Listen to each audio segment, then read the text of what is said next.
Shri V S Jithin Dev, വെടിവെപ്പേ ഉണ്ടായിട്ടില്ല എന്ന് കേന്ദ്രമന്ത്രി പാർലമെന്റിൽ പറയുമ്പോൾ 7 റൗണ്ട് RAF പെല്ലറ്റ് തോക്ക് ഉപയോഗിച്ച് വെടിവെച്ചു എന്നുള്ളത് വസ്തുതയാണ്. അത് റാപ്പിഡ് ആക്ഷൻ ഫോഴ്സ് തന്നെ സമ്മതിക്കുന്ന കാര്യമാണ്. ഈ പെല്ലറ്റ് കൊണ്ട ആളുകൾ അവർ ഡൽഹി എയിംസിൽ ചികിത്സയിലാണ്. ഒരാളുടെ കാഴ്ചശക്തി പോകും എന്ന നിലയാണ്.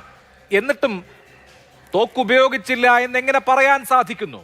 രാജ്യത്തെ തെറ്റിദ്ധരിപ്പിക്കുകയാണോ? പണിയെടുത്ത് തിന്നണമെന്നൊക്കെ ആഗ്രഹമുണ്ട് സാറേ, പക്ഷെ പറഞ്ഞു പറ്റിച്ച് തിന്നാലേ വായിന്നിറങ്ങുള്ളൂ. ശീലായിപ്പോയി. അത് അഭിലാഷിന് ഈ പെല്ലറ്റ് ഗണ്ണും AK-47 തമ്മിലുള്ള വ്യത്യാസം മനസ്സിലാവാത്ത പ്രശ്നമാണ്. ഇവിടെ നമ്മുടെ കേരളത്തിലേക്ക് വരുമ്പം അതിഭയാനകവും ക്രൂരവുമായ രീതിയിലാണ് ഓരോ സമരങ്ങളെ ഹാൻഡിൽ ചെയ്തിട്ടുള്ളത്. പഴയകാല ചരിത്രങ്ങൾ, ഒരു 10 കൊല്ലത്തെ ചരിത്രം എടുത്ത് അങ്ങ് പരിശോധിക്കാൻ തയ്യാറാവണം. അല്ല ചവിട്ടിയതാണില്ല.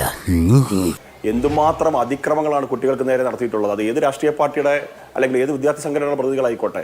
ABVP-കാരുണ്ട്, യുവമോർച്ചക്കാരുണ്ട്, യൂത്ത് കോൺഗ്രസ്സുകാരുണ്ട്, എല്ലാ അതിക്രൂരമായ ഇതുണ്ടായിട്ടുണ്ട്. മന്ത്രി കേരളത്തിൽ പെല്ലറ്റ് ഗൺ ഉപയോഗിച്ചിട്ടുണ്ടോ? കേരളത്തിൽ ആണിതറച്ച ലാത്തി ഉപയോഗിച്ചിട്ടില്ലേ? ഷെല്ല് ഉപയോഗിച്ചിട്ടുണ്ട്. കണ്ണീർ വാതക ഷെല്ല്. ആണിതറച്ച ലാത്തി ഉപയോഗിച്ചതിന്റെ ചരിത്രം കേൾക്കണോ?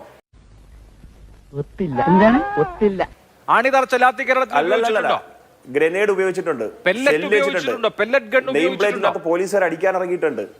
പോലീസ് അടിച്ചിട്ടുണ്ടെന്നേ ഞാൻ ചോദിക്കുന്നത്. പെല്ലറ്റ് ഗൺ ഉപയോഗിച്ചിട്ടുണ്ടോ കേരളത്തിൽ? അതേ മോഡേണൈസേഷന്റെ ഭാഗമായിട്ട് കേന്ദ്ര ഗവൺമെന്റ് പൈസ ഇതിന് കൊടുത്തെങ്കിൽ അതും ഉപയോഗിച്ചേനെ.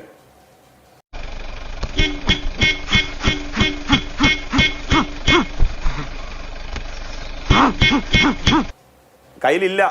ഉള്ള ആയുധങ്ങൾ എല്ലായിടത്തും ഉപയോഗിച്ചിട്ടുണ്ട്. തോക്കൊഴികെ ബാക്കിയെല്ലാം കേരളത്തിൽ ഉപയോഗിച്ചിട്ടുണ്ട്. പോലീസ് നവീകരണത്തിന്റെ ഭാഗമായിട്ട് കൊടുത്തിരുന്നെങ്കിൽ അതും ഉപയോഗിച്ചേനെ. ഉപയോഗിച്ചിരുന്നേനെ നമ്മൾ ഈ രാത്രി ചർച്ച ചെയ്യേണ്ട ഏറ്റവും വലിയ വിഷയം, ഡൽഹിയിൽ ഈ പെല്ലറ്റ് ഗൺ ഉപയോഗിച്ചത് SOP അനുസരിച്ചല്ല.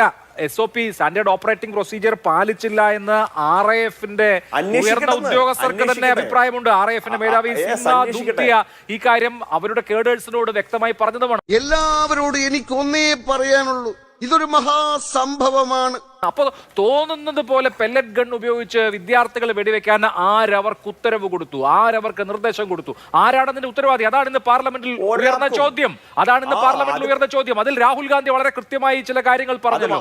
ഒന്നുകിൽ അമിത്ഷാ നിർദ്ദേശം കൊടുത്തിട്ട്, അല്ലെങ്കിൽ അമിത്ഷാ അറിയാതെ. നീയാണല്ലോ കോടതി.